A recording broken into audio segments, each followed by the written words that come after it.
reliving the extreme.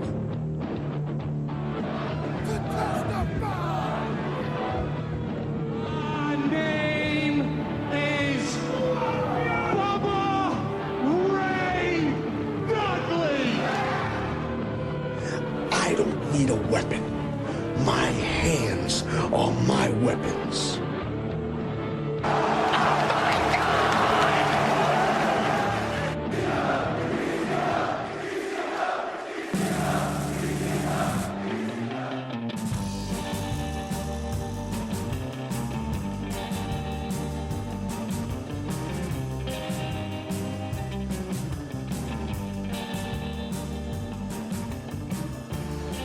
Maybe an ice cream man or the cops will show up. It's something to work with. That's Aaron's intro. That's Aaron's intro. And this week on Reliving the Extreme, we are going to try to get an hour out of the episode from ECW of April the 26th, 1994. I am Nate Maxson, along, of course, with my brother Aaron. Hello, everybody. And the star of the show, ECW's own Mr. Chad Austin. I'm not the star. I'm just kind of like the guy who hitched his wagon to this successful podcasting network. A guy that's actually worked hitching to these two nobodies doing a podcast about, so far, not such a great TV show. But that being said, who are you to say that? Who would say you're a nobody? Do you think I think that I'm somebody? You're more somebody than I am. Well, that stinks because I think that I'm a nobody. So if you look up to me, then you could, and I look up to somebody like Gary Wolf. Where does that put you? I'm just looking up to Aaron. That's what I'm doing. Yeah, I'm just, I don't know about you clowns. I'm a somebody. I'm a somebody. All I ever wanted to do was fill Gary Wolf's shoes. I wanted to get as far as he got. Maybe I did. I don't know. He gets a fun promo on this show we're going to talk about. About that. Oh, yes. Oh, yeah. Why do you think I brought his name up already? He's fresh in the mind. I can't believe he wasn't in the main event of that WrestleMania against Shawn Michaels in like Houston with the Jose Lothario build up and all that. And, you know, he could have had Johnny Rods in his corner. I don't know what happened and why he wasn't in that position. Jim Ross is like, Rods and Lothario, Rods and Lothario. Here we go. Rods to the buckle. Aaron, anything you want to comment on or anything before we dig into this thing? No, not really. Sorry. Thanks for helping out. Appreciate it. Trying to give you guys a little bit of the spotlight for a change. Well, good lords, we need it. You're the star of the show. Maybe we can get one of the 73 people WWE released last week on the show. Jesus. I could probably get Mia Yim. All right, let's call her. I don't know about right now, but I mean, okay. For a future show, I'm sure I have a connection to her. So she's a Baltimore. She worked for Baltimore, and she's a Baltimore girl. No, I didn't know that at all. They said that, or at least I read that, and you know, it's wrestling and it's dirt sheets and it's et cetera, so it is what it is. But they said that they released a lot of those people because they were the ones that would not get vaccinated.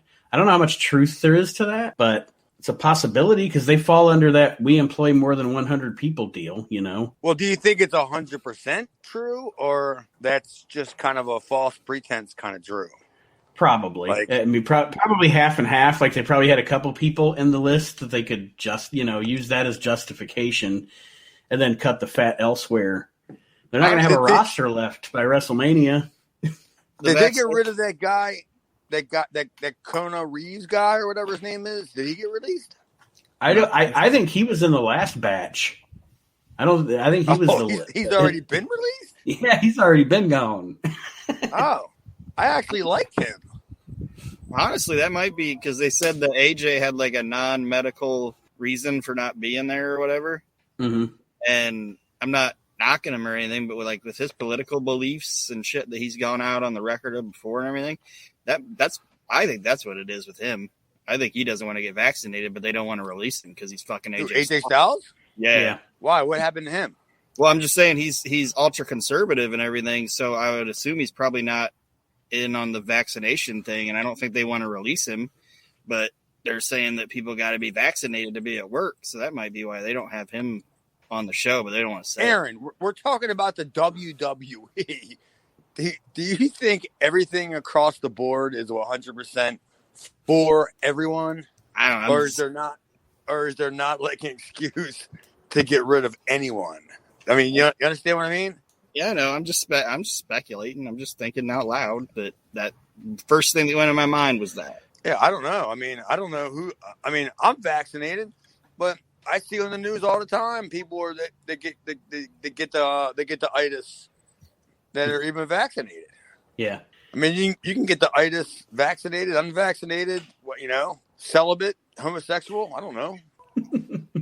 Whatever, intergender, however you want to say it. Anybody can get the itis. The speaking of the itis, this show is the itis here.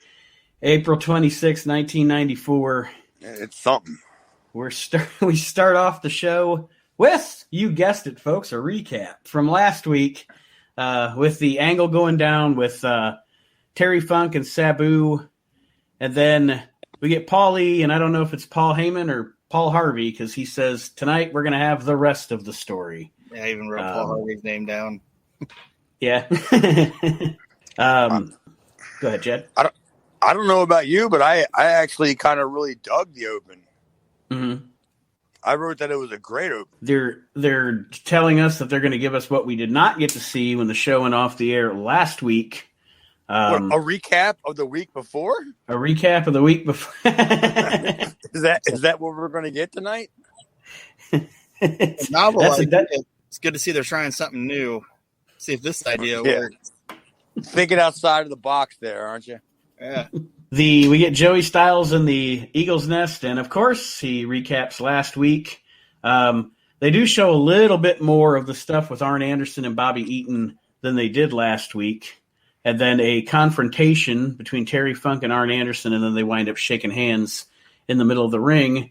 Aaron? I dug the angle, and it's like probably the first like big epic thing or whatever that the ECW did. I mean, it was kind of the first thing of, okay, holy shit, these guys are coming out of the woodworks. They weren't going to be like the big reveals, you know what I mean?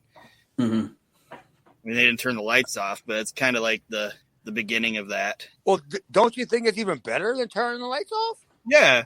I'm just saying, like, this is like the first thing that really kind of was like, okay, this shit's crazy. You don't know exactly what's going to happen. You know what I mean? I mean, yeah. If you're in the ECW arena and they turn the lights off and they turn it back on, and then it's Kevin Sullivan, are you really surprised? Oh, good Lord, it's Kevin Sullivan again. Or if it's what's his name? Bill DeMont, just the Crash Terminator. Oh, good night. Oh, look at this. They cut the lights off for Bill DeMont.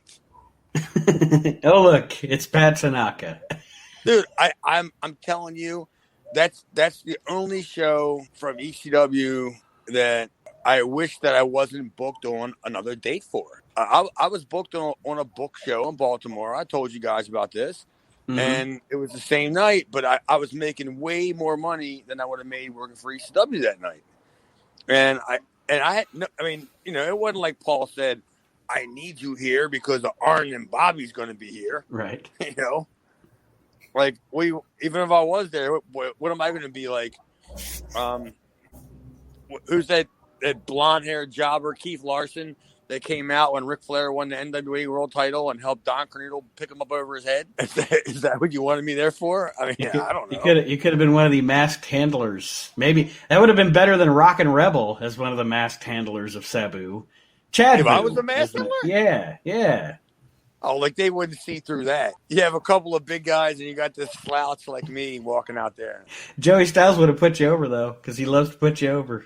Is that Chad Austin? Is he wearing Zubaz? Is he handling Sabu? What's going on here? And then the gimmick is that there's no chance that I can control him. He just laid out on the floor right from the beginning. Or I hurt him by knocking the thing over while I'm wheeling him. I accidentally I hit a rock on the way to, because the ECW arena floor is just concrete, so there's got to be divots in there and stuff. I'm wheeling them out, and all of a sudden I hit a bump in the road, and Sabu, because that chain, let's be honest, it's not holding them in there. It's linked from one side to the other.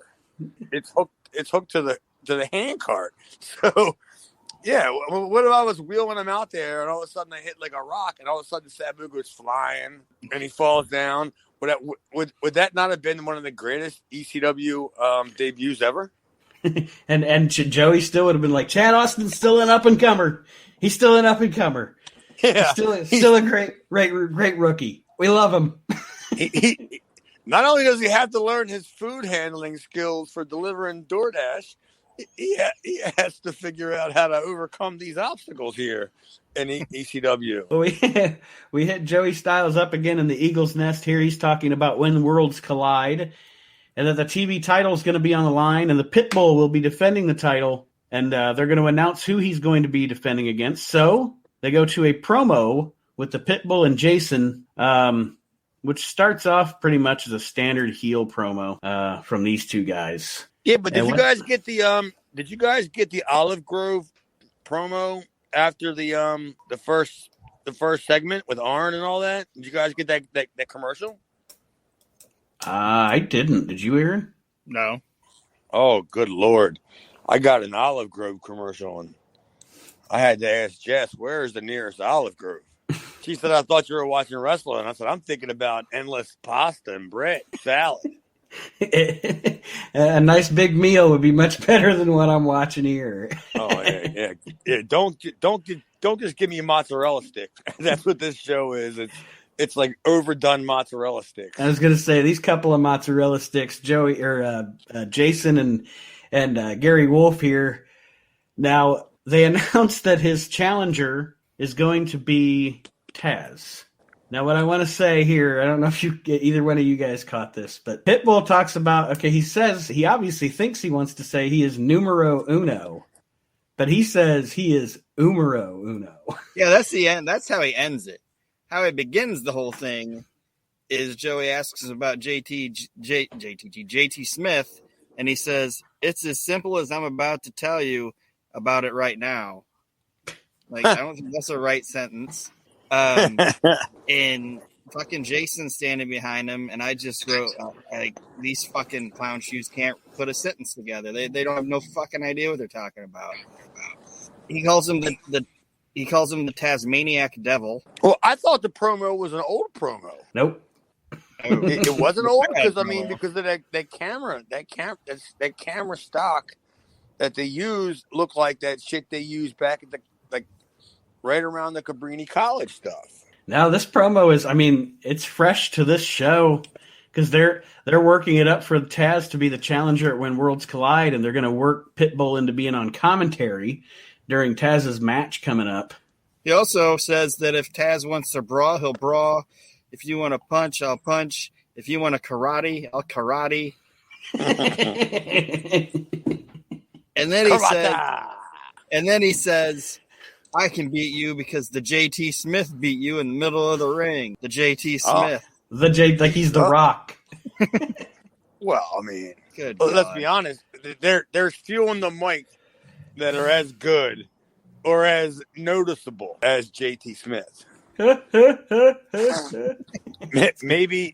maybe as good as the Rock is not the right word, but as noticeable, as memorable. Yes. Because when you start hearing, why Savy, man, and you start hearing that, shit's going down. You don't exactly know what shit's going down, but you know some shit's going down. And it's probably him getting beat. Shit. Anything else on that promo, Aaron? Because you got good notes. I like it. Oh, it was just, like I said, there's a couple fucking clown shoes just mumble fucking around. It was bad. Just bad. And long. Like, it was so fucking long. Dealing with fucking Jason and fucking Pitbull. Good God. Yeah, dude, they I don't know. I don't know how it worked. I don't know what they were looking for. Whether or not Paul was just, again, don't we say this almost weekly on this show that Paul just looks for a reason to kill time, Mm-hmm. and he has these guys. What other territory? Come on, I'll wait. What other territory do you see where guys cut like 5-minute promos? Isn't it normally 30 seconds, 45 seconds, and then if it's a hot angle, we might give you a minute and a half. Maybe on a lot, you know what I mean, on a live mic or whatever. It's usually in that time frame. But dude, they just kept cutting back to Jason. The only people that probably ever had during if you're talking about a territory show that had promos sometimes that might be that long were guys you can justify being on TV that long, like a Ric Flair or a Dusty Rhodes, but not the Pitbull. I mean, there's a stark difference between that. I mean, you get a 5-minute Horseman promo, that makes sense. There's 4 of them. They're charismatic. They have a lot to say. They got a lot of feuds going on, et cetera, et cetera.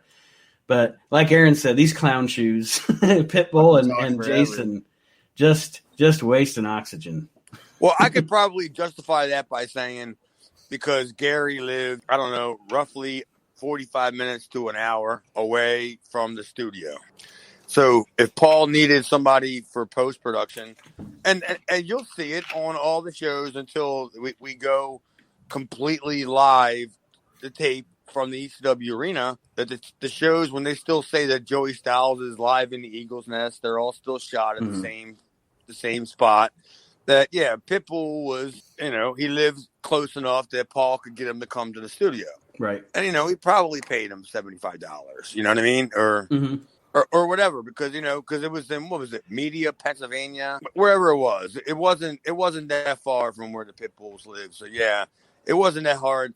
That's why they kept breaking that same door, that dressing room with the star on it. And it brings to my mind something that we've mentioned. I guess I'll say this is I almost think of the same respect of Gary Wolf that we've talked about Hawk, in that I like Pitbull 1 and 2 together, but Pitbull just by himself here doesn't work, if that makes sense. Like, it's almost like and I'm not comparing the Legion of Doom and the Pitbulls, but I'm saying Gary Wolf is as part of a unit with the other Pitbull works, but him as a singles guy here doesn't work, and Jason doesn't help, I don't think. Well, I think you were pretty accurate, man. I think that you're not really off by saying that. Mm-hmm. That if you're comparing the Pitbulls to the Road Warriors, or is that who you meant, the Road Warriors? Yeah. Yeah, because they're in the same realm of what they do, but maybe they both achieve a different level of success. Just because they've achieved a different level of success doesn't mean that they're not cut out of the same mold. Mm-hmm. And again, who are you going to cheer more for? Hawk and Animal, or Hawk and Drop? Right. Yeah. Or whoever, whatever, whoever they do in ECW. I don't, they put Hawk out there with, anybody. At this point, the only person you could have put Hawk with was Mikey. Mm-hmm. But Mikey's not even ready yet, right? No, not yet. We haven't even got the heat wave for my match with Mikey. So he's not even been heated up yet. The only thing that I will give anybody any credit for in this promo was when Joey told him that they were going to be fighting Taz. Like, Gary Wolf, he wasn't acting scared, obviously, but like when Gary wasn't looking at him, like, Jason was like, oh shit, like had that oh shit look on his face. And whenever Gary would turn and look at Jason, Jason was like, yeah, man, you'll get him. And then when he turned back around, he was like, oh shit. Like, I'm gonna fight the Tasmaniac. So I'll give Jason some credit on that. But other than that, this promo was just fucking train wreck. Well, what did you expect? The best person you're going to get words out of their mouth in this whole entire thing is Jason. When you're putting together your match with the person you're working, or the segment you're doing, you got to look at all the sums of the parts. And you're like, who is this about? What? You want me to do what? Like, Jason? I don't know. You know what I mean, right? Yeah. Yeah. Well, these guys are watching a match between Taz and Stormin Mike Norman with the Pitbull on Mike Norman commentary. had a bad night.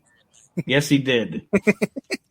Well, dude, I wrote down his name before they said it because I wasn't sure they were going to say it because the match didn't look like it was going to go that long.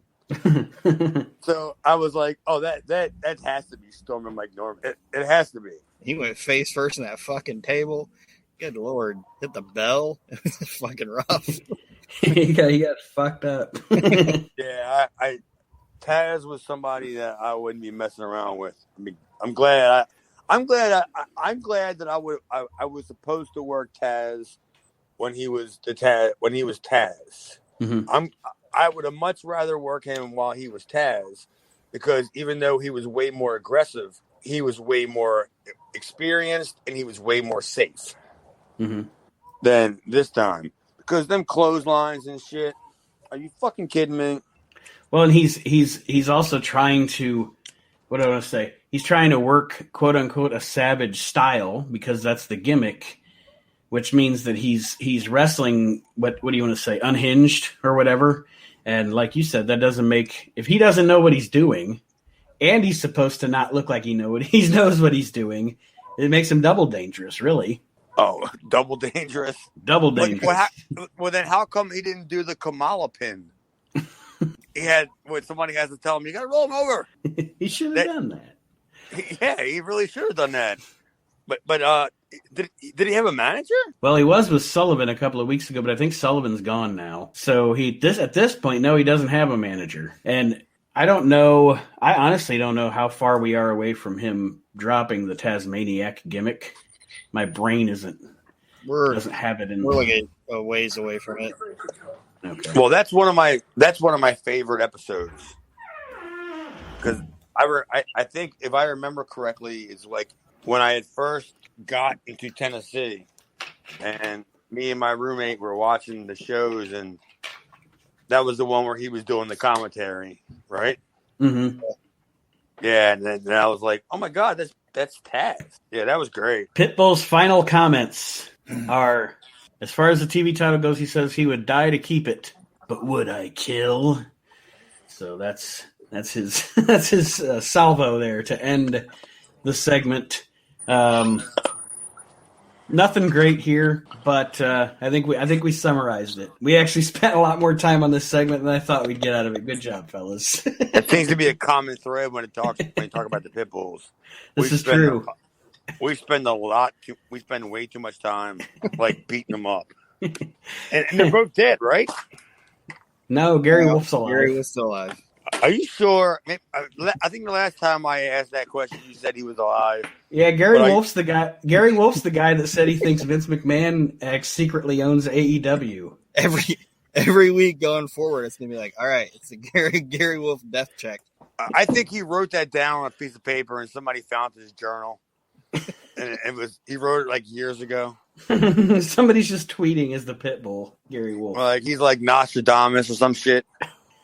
Actually, I don't think he's Nostradamus. I don't know. I don't think he's that smart. Yeah, I don't think he's. Well, if he could predict his own future, he'd still be alive. That's the way I look at it. I mean, he did have a halo. Well, apparently, I don't know where it took him, but it got him somewhere. We now follow this up with a recap of the feud going on between the Bruise Brothers and the Public Enemy. And yes, Pat Tanaka and Paul Diamond are still around, or they might not be. I don't know, because this match was obviously not from the ECW arena. I don't know where it was shot. This was from the Valley Forge show. Was it?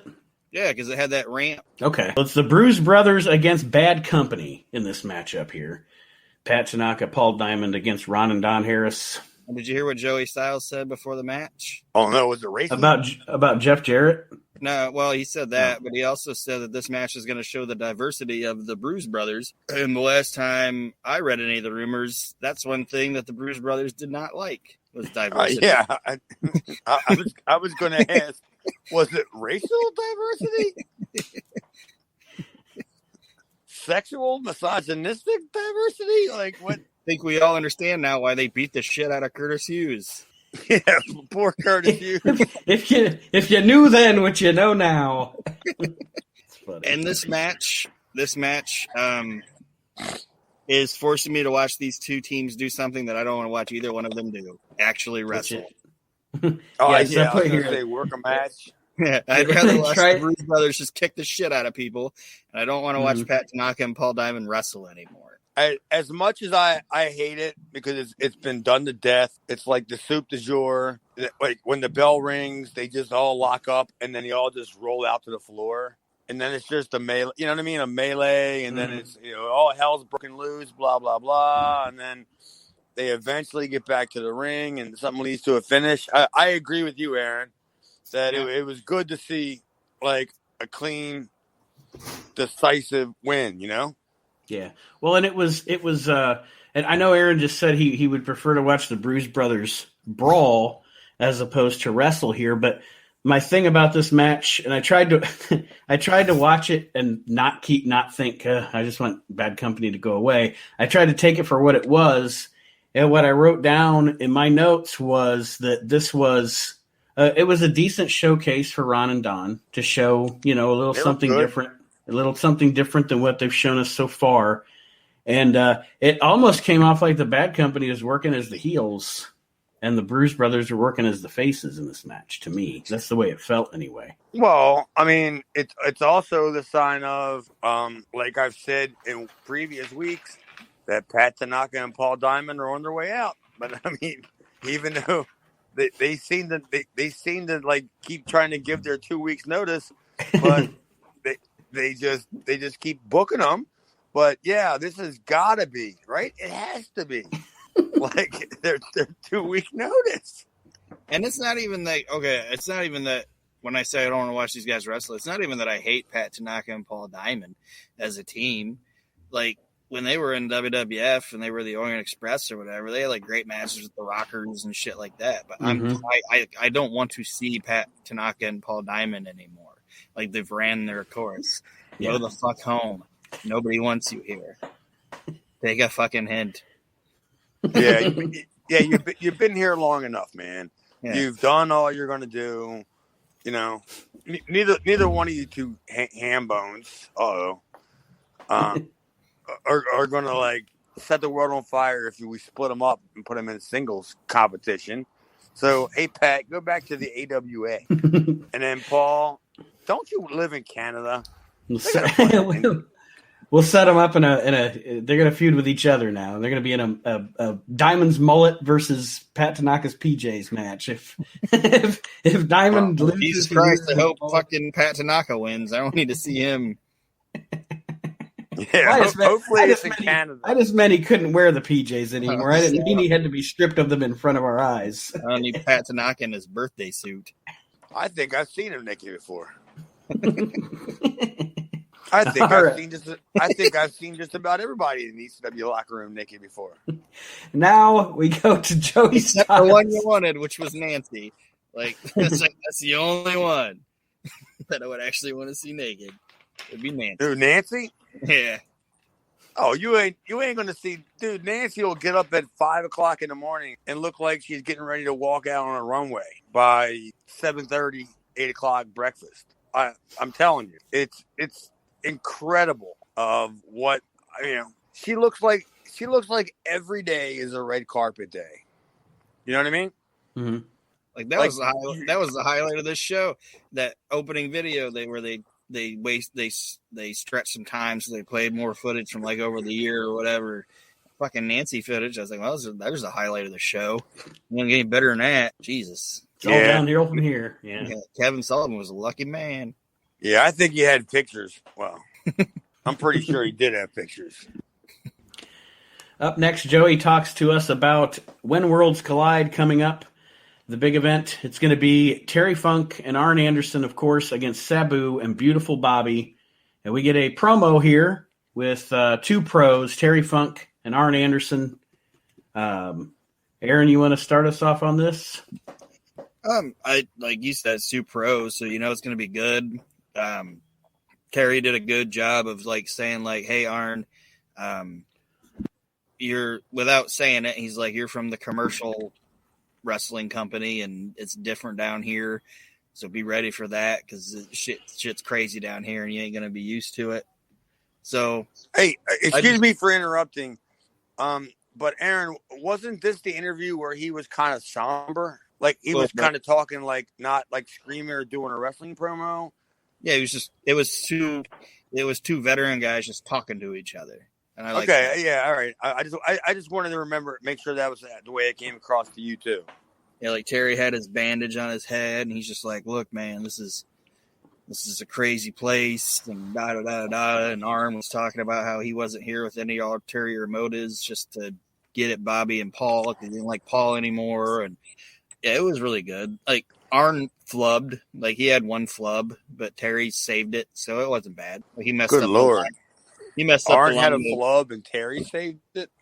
Yeah, because he's talking about how. Like Arn's talking about how, or Terry's talking about this isn't WCW, and then Arn says it's not about. He's trying to say it's not about WCW or ECW, but he says it's not about WCW or WCW, and then Terry like, yeah, like you said, it's not about WCW or ECW. Like Terry saved it. Right.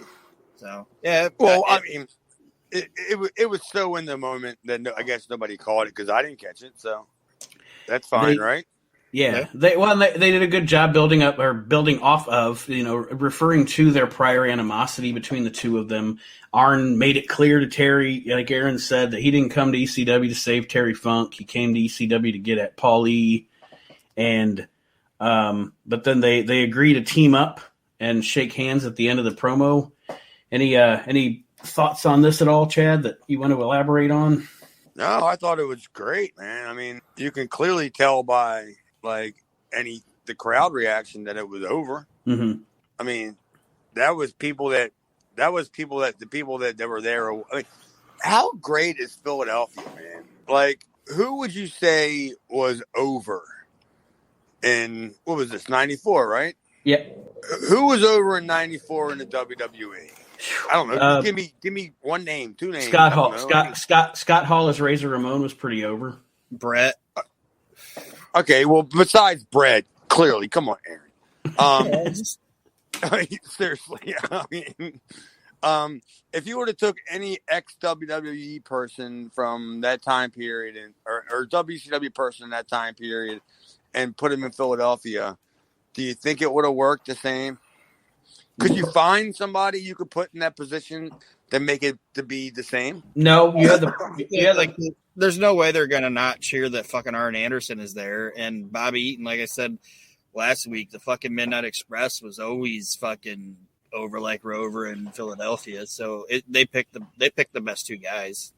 I have the handheld. Like I didn't tape it, but I have a copy of it.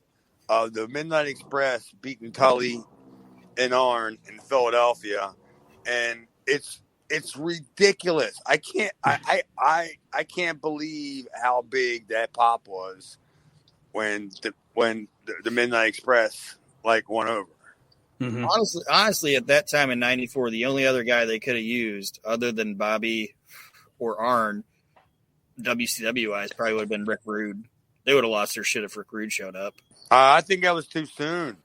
To me, that would have been too soon. I think that Rick Rude was still kind of on everybody's kind of back burner and being flaked around by not doing shit and everywhere else. I think in Philadelphia that Bobby Eaton is like Tully Blanchard was another guy. You know, I mean, you got to really think outside the box when it comes to Philadelphia. You can't just say oh yeah, well if we send Ric Flair out there, he'll be over. Well, yeah, you can send Ric Flair to Walmart, he'll be over. But I mean, you can't get Ric Flair to go to every fucking Walmart. You know what I'm saying? Yeah. But you gotta kind of pick and choose the people that you want to get over. And they got him over, and I thought it was a brilliant job. I thought it was good. Mm-hmm. Absolutely. We get a promo bit from Paulie. There's actually only one wrinkle. in this whole thing, and it's fucking wrestling logic. So whatever. The only thing I look at it and I'm like, well, what if the Bruise Brothers wouldn't have beat up Mr. Hughes, and they actually would have did the Terry Funk Mr. Hughes match?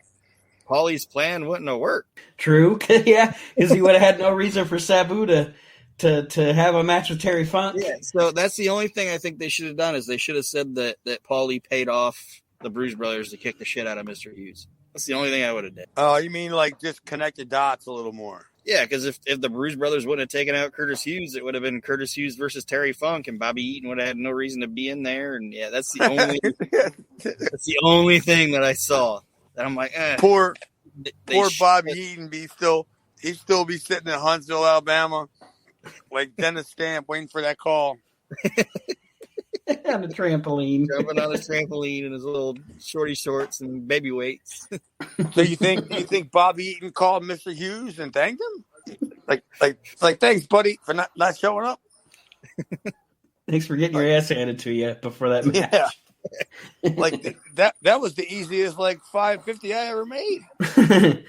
Like, I'm so glad you didn't show up because not only did I get my probably $550, I probably got your $250 for not being here because I was a backup. Or him and Arn split it. I'm sure that Arn. Well, Aaron, you probably know this, or Nate, you probably know this. You do all the research, right? Mm-hmm. Wasn't Arn and Bobby a byproduct of the lawsuit? Oh yeah. Yeah. It was a trade off. It was like I think we even said it last week that Bobby Eaton and Arn Anderson are probably marked down in a paper somewhere as payment. Instead of cash, it's an appearance by Bobby Eaton and Arn Anderson. Yeah, and then what? Ball pays them what? A couple $100 a piece. Mm-hmm. And the lawsuit, whatever money covers the rest of it, or whatever. Is that how that works? Buys them a few beers, and they get to drink with Terry Funk. Yeah, pretty much. All right. Well, I'm not against that. Believe me, I've worked for several bar tabs. I mean, I've worked for several bar tabs. Even not when I was wrestling. Oh, I did. Yeah. Well, I did dishes tonight for not having a bar tab. Me and the lovely Miss Jess went out for dinner, and I didn't have any money. And when the check came, and I didn't have any money, she said, "You know where the kitchen's at? You've been here a million times." and I just told the bartender, "Don't worry, I got you." Because I even brought my own gloves. Because I knew it. Even saving the company money. Look at that. Yeah, because I knew I didn't have any money. I looked at my credit card. I have negative $7 on my credit card, and I'm below like $3 on my Bank of America card. So I legitimately have no money. And then I went up to look at all the change that I have, and my change like thing just gave me a big sad face. Like it said, like, you ain't put change in here in a while, man. This thing is hurting. There's an echo in here. Yeah, I drop a nickel and it wakes up the kid. Jesus, dude. If I was Jess, how much more poor could I be? I don't understand. Like she's like taping up like Christmas stuff right now, like around the house, and luckily she has a job because if she relied on me to get Scotch tape, she would get Dutch tape. She would get like generic.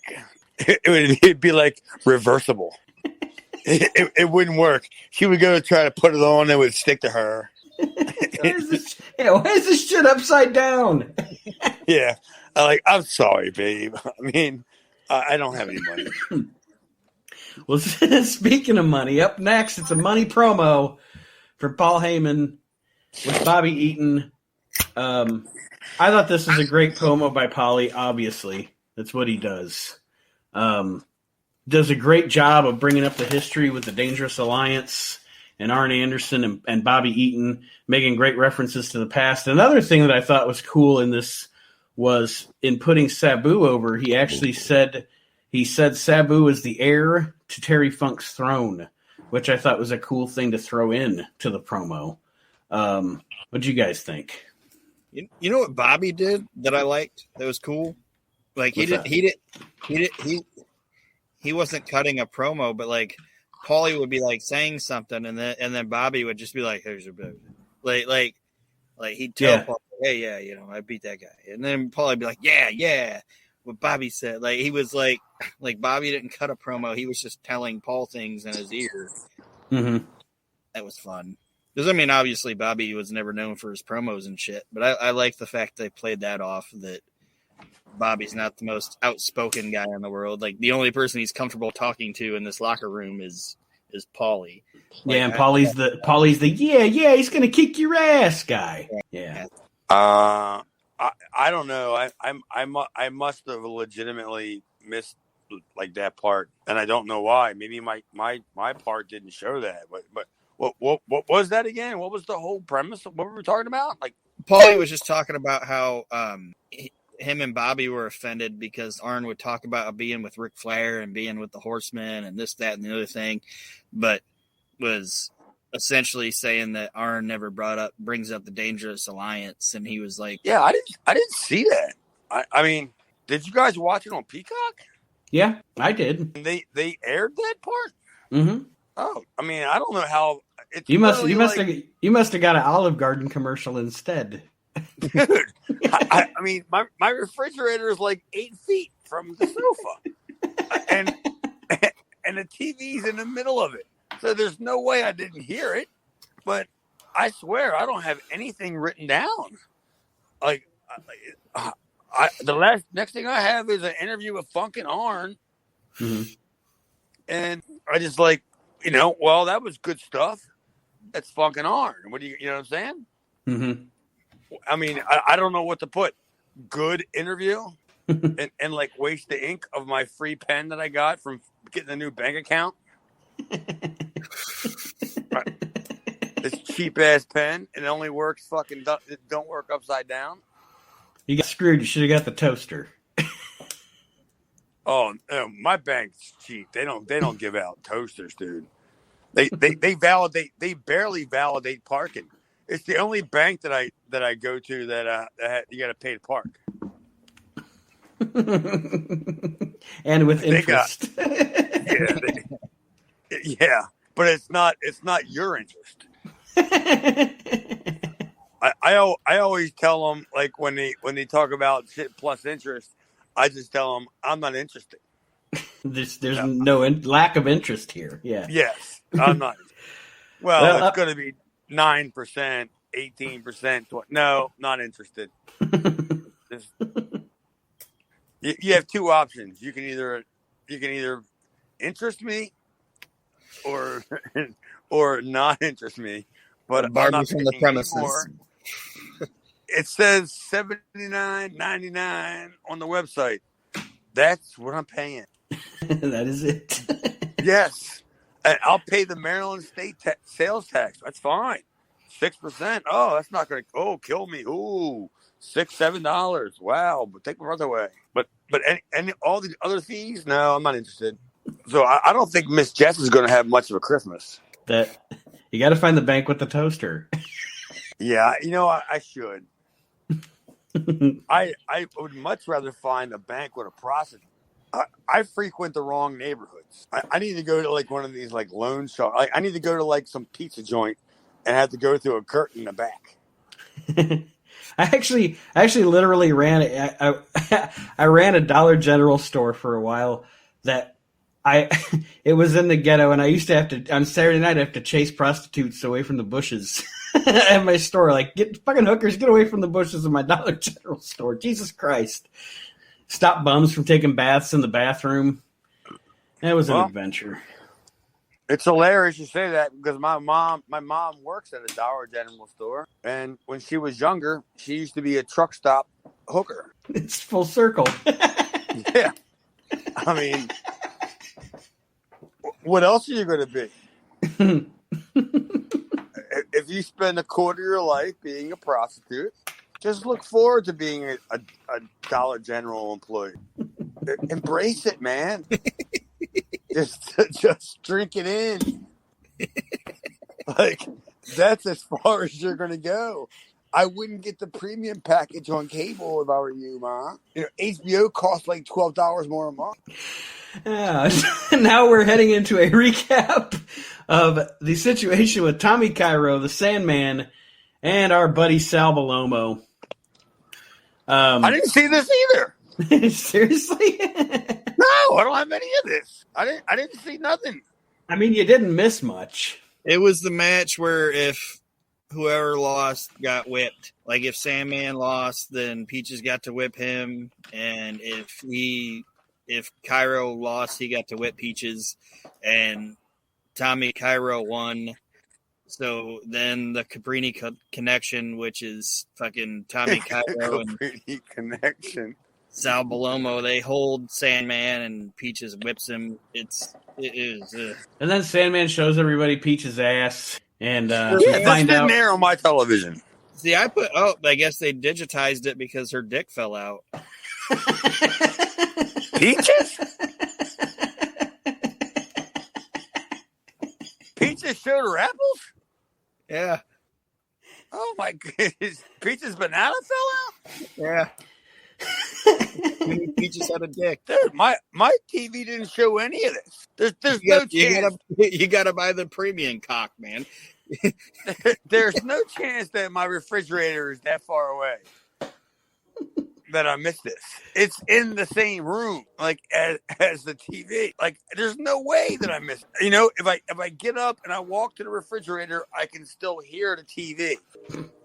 I never heard of any of this. Like, I looked when the show was over, and I said, "How long was the show?" It looks like it was. I was going to say, it looks like for you it was about 24 minutes. Cause yeah, I was 46 minutes of this. 46. Yours was? Yeah.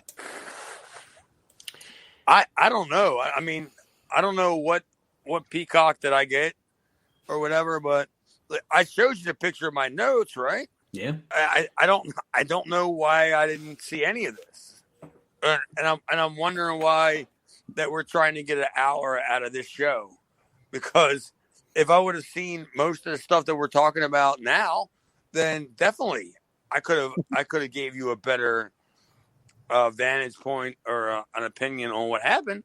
But no, I didn't see any of this. Good thing Aaron's descriptive. well, Peaches and the Cabrini connection, they beat up Sandman, and then they throw him out of the ring. Connection. And then the Sandman comes back, and he beats them up, and then they beat him up again and throw him out, and they go to leave, and as they're leaving, Tommy Cairo and Sal Balomo are ahead of Peaches, and then you're kidding me. Out of nowhere, woman grabs Peaches, throws her back in the ring to the Sandman, and then that's when we get the digitized Peaches cock, and they beat her up, and now we've seen the debut of Sandman and woman together. Are we talking about ECW from April 26, 1994? Yes, sir. Okay. No. Nothing. None of this.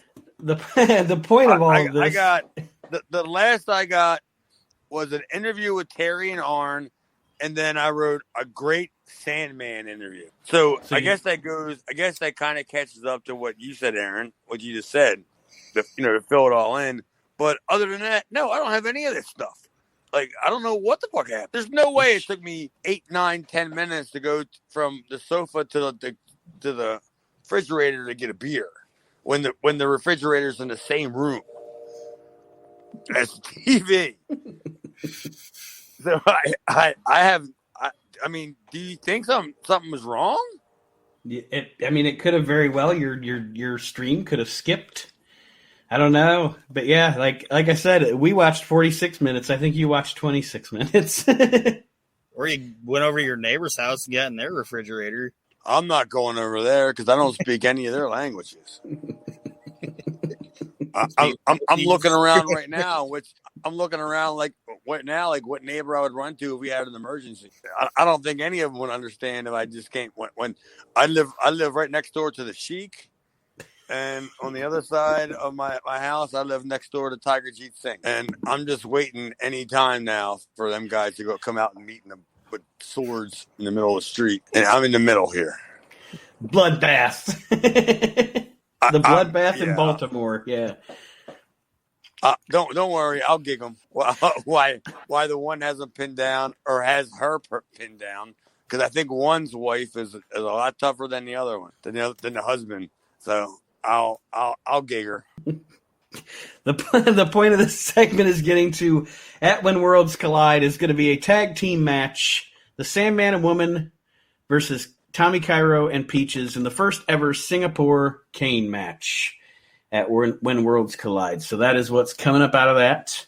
And then, like Chad said, we get a promo from the Sandman, and it's Sandman's finally morphed into Sandman here, full-fledged. Smoking a cigarette. Was he drinking a beer? He didn't have a beer yet. All right, well, he's smoking a cigarette though, right? Oh, yeah. All right, well, good for him, yeah. So, I mean, yeah. At least he's allowed to. Remember when he was smoking, like, the first time back in Cabrini College, and I was wondering if the school was going to have a problem with that? Yeah. Hey, not in my gym, buddy. It's like Gene Okerlund at Royal Rumble 92. You better put that cigarette out. Yeah. No, I was thinking Fast Times at Ridgemont High when Damone got into a fight with Ratner in the gym, and he was like, "What are you going to do? Something about it?" And the coach comes out and goes, "Hey, take it somewhere else." And he goes, "Not in my gym, buddy."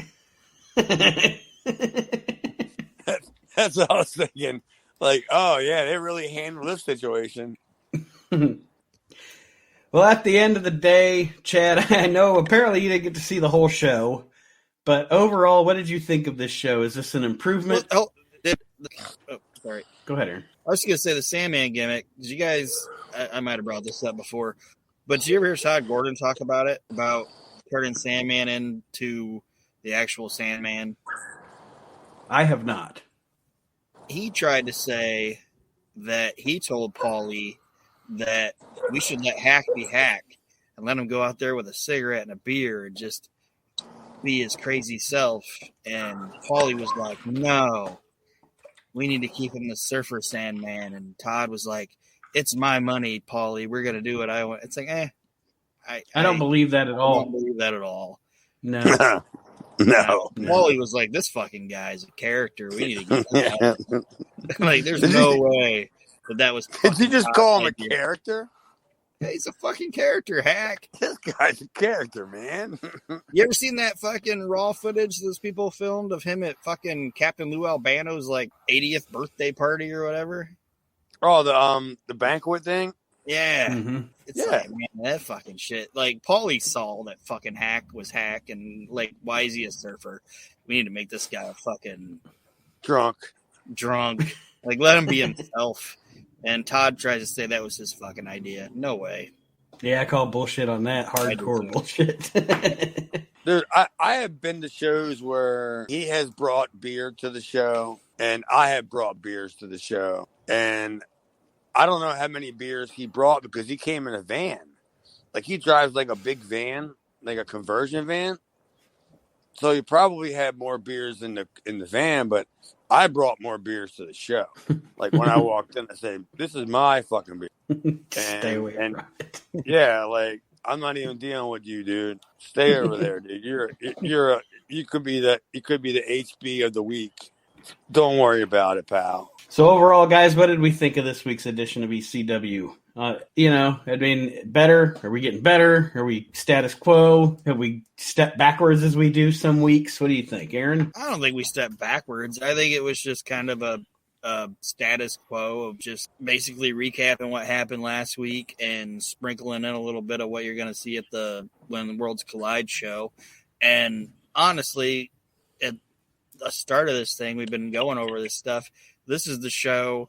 I mean, there's plenty of shows going forward that I'm looking more forward to, but this is the one that I've been looking forward to the most, because that I really love the fucking Arn Anderson, Bobby Eaton coming in thing, and this is like, to me, it's a show that's even more important than the When the Line Was Crossed show, because it was just, this was the first thing that when I was a kid that got my attention with ECW, because they were like talking about it in the magazines and shit, because it's fucking Arn Anderson and Bobby Eaton, you know, so, and a lawsuit and all that shit. So I'm really looking forward to when we get to that When Worlds Collide show. Mm-hmm. All right, so we're doing that show. Yes.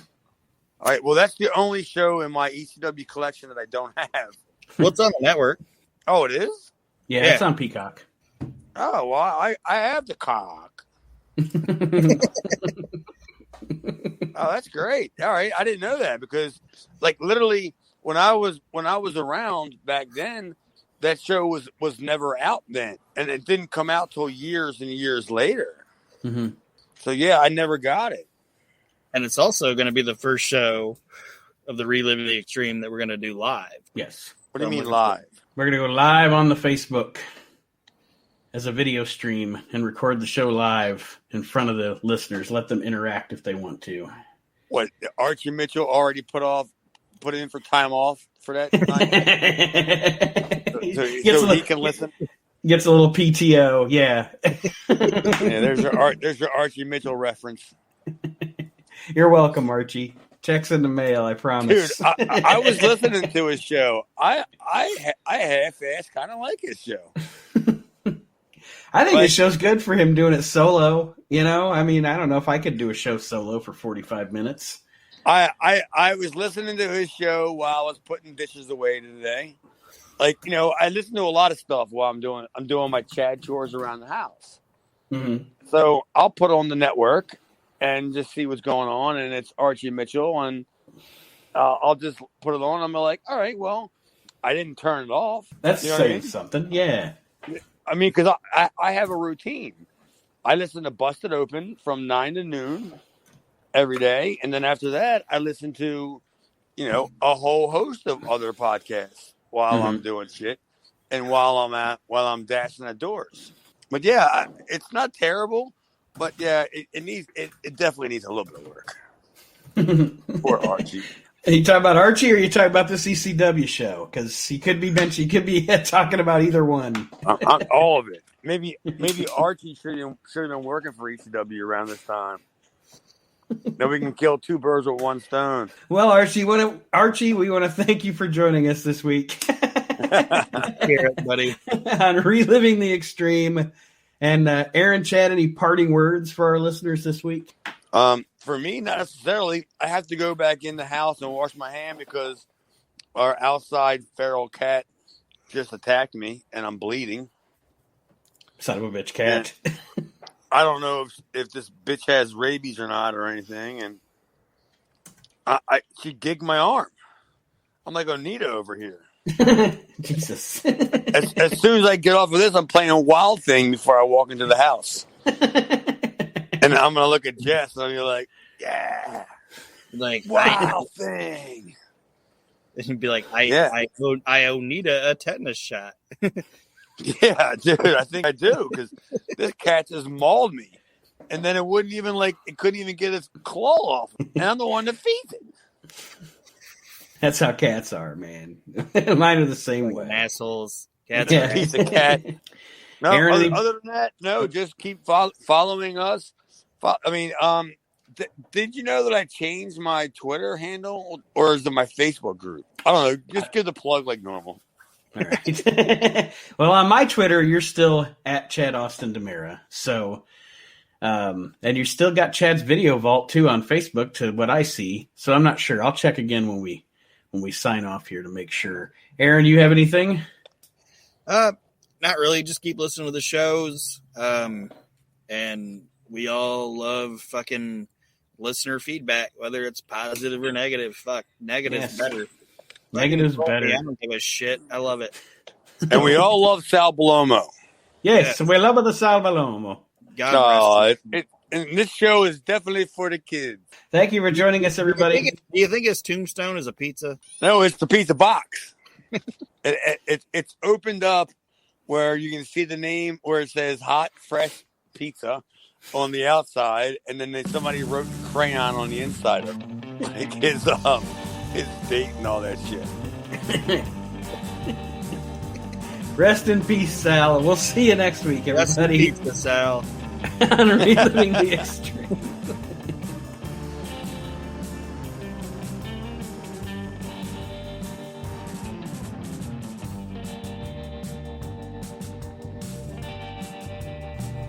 Reliving the Extreme is a production of Maxing Out Media, all rights reserved.